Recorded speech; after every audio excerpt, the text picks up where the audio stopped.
Okay, today we got a new cameraman, got wings, so we'll see how she does. Anyway, we're going to call this a different way of shooting. So we're going to pull 2 clutches today. So far today we got 2 clutches. Actually, this one started yesterday.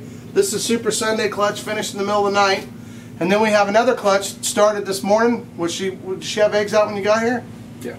She already had eggs out. She's already done. We're pretty excited. It's a really cool breeding. We'll leave it a little bit up to you guys. Have to be on the video, I guess, to see what is coming.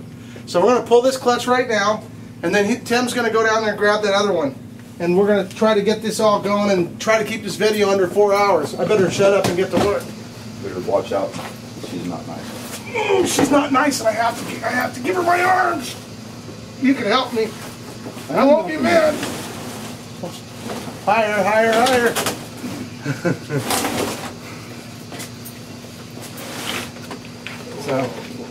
So see, she's got it covered really good. Hold on. Okay. So let's go that way a little bit. So this is nice big clutch. Looks really good. Great. Looks really, really good. And what is this, Tim, bred to? That's a double head albino genetic stripe. Bred to a Sun Slayer double head albino genetic stripe. Ooh, bred to a Sun Slayer double head albino genetic stripe.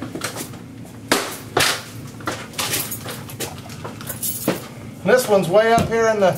Oh, look at that! Got a little bit of lip action against the glass up there. That thing thought we were going to feed it.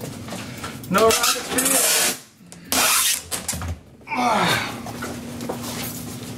Wow, look at that. This is going to be some albinos. Here, let's go ahead and carry it down this way. This is going to be some albinos. And the cool part about these albinos is they're going to be golden child. The cooler part is everyone's going to be genetic stripe. And the cooler part is, we don't have a clue what they're going to make when we breed them together. So the cooler part is, if you're not careful, you're going to have some red and khaki pants. So I'm going to have red khaki pants. So, Tim, deal with your snake. You give me the hard one every time. You told me this is the mean one. Jeez. Were you lying to me? No, here, take your box. There you go. So, you're going to need a couple of them. He says it's grumpy, but I think he just doesn't like Tim. But they're all grumpy when they're on eggs. So if we do this right... Yep, she's starting to realize I'm stealing her eggs. And I don't want to steal them without any breaking. Hi, girl. Say hi to the camera. Okay.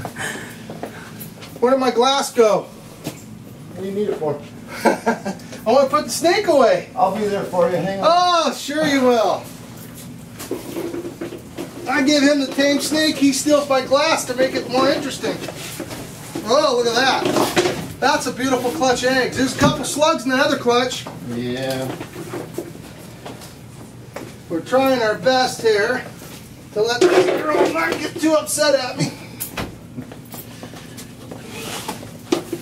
I'm not ready to go back in her cage. Okay.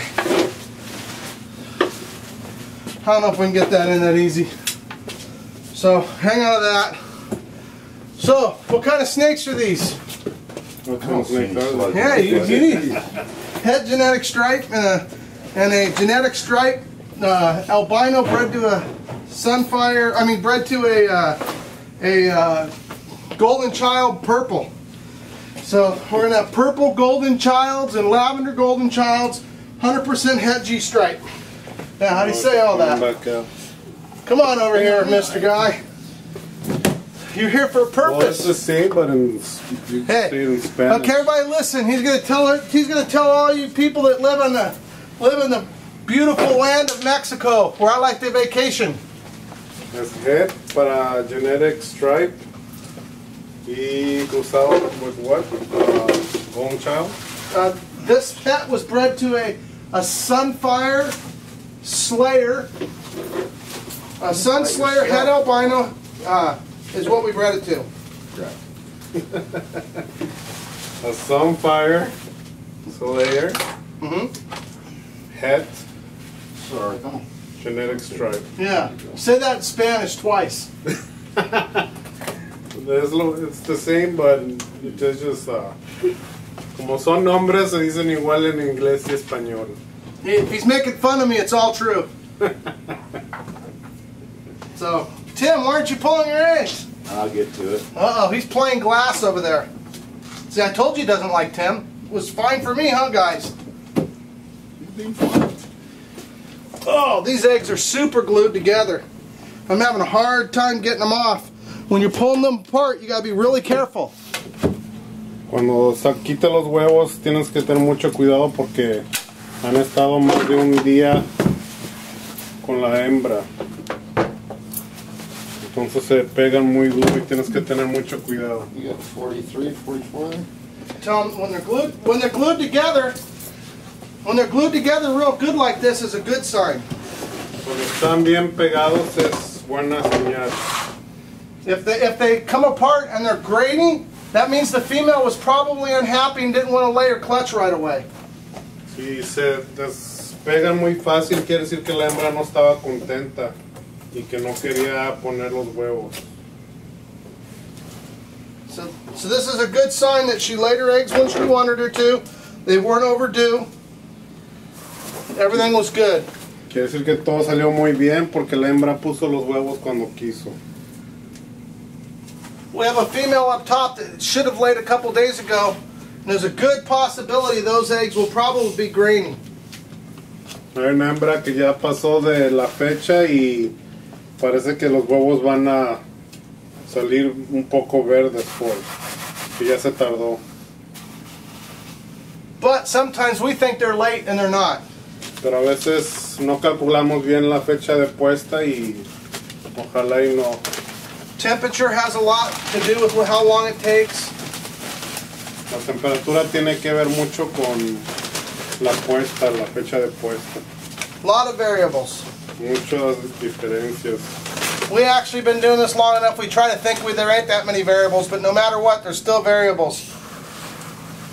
Ya lleva mucho tiempo J-Team haciendo esto, pero todavía hay muchos obstáculos cuando ponen la puesta de huevos.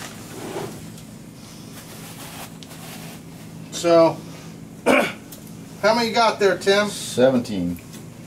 17 huevos para ti. And the best part about that 17 eggs, there's a good possibility we're going to have 6 to 8 really nice ones that are going to be something that is a nice cutting edge project that's kind of exciting. If you look up above our heads, we've got another clutch coming. Giving her some privacy. Yeah, we don't normally ever cover them up, but you remember how I was talking about the female, we think it's late? We think she's late, so we want to make sure the late isn't our fault. So. And then this is a nice ovulation swelling too. So this snake's getting close to laying, or well, she's 50 days from laying. Shouldn't say that, but. Yeah. So about 50 days or so. So Tim said I couldn't get them in one box, and guess what? I think Tim's right. That's why I didn't debate with him from the beginning. How many we got here? You guys can count these. I don't know. I look like 43. Well, I thought we could fit 43 in one box. No, 36. 36 in one box? Depending on the size of the eggs, it varies. I think I've got 40 in one box when they're small.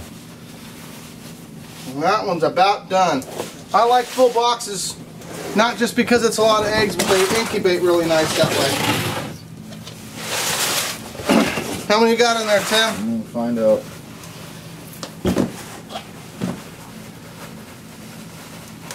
Now I'm going to show you a snake in about 2 minutes here. And while Tim's counting these, if I can get these off with enough time to show you, she is a albino, we believe citron, from an not completely sure because of the breeding and everything. And she's gravid off an albino titanium, Tim? Yeah. Here, go and lock that cage right there. Which one? The one with the albino that's gravid to the left. It's like looks like she's gonna blow up. This snake is 5 years old. I'm going to give you a quick lesson about growing snakes. A lot of people don't realize it, but how big your snake is a lot more choice than you think.